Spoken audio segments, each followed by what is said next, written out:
Have you ever wondered why actors bow at the end of a show? Like, where did that come from? Pretty much every theatre show ends the same way.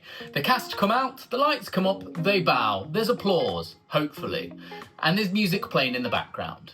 But where did this tradition come from? Well, bowing actually has quite an interesting history.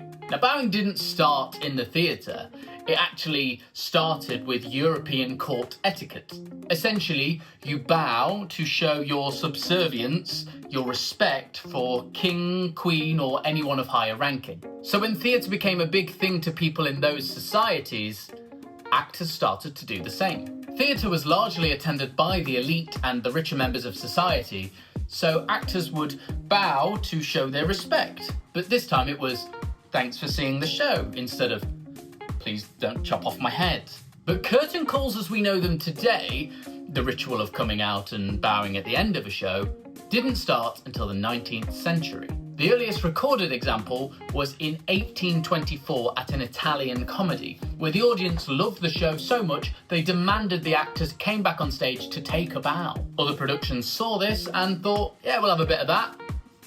Thus became the fashion. Then when musical theatre blew up, bows became even bigger. Almost 100% of musicals written between 1930 and 1984 had specific finale, end of show bow music. Aside from the tradition, this meant that the audience left on a high.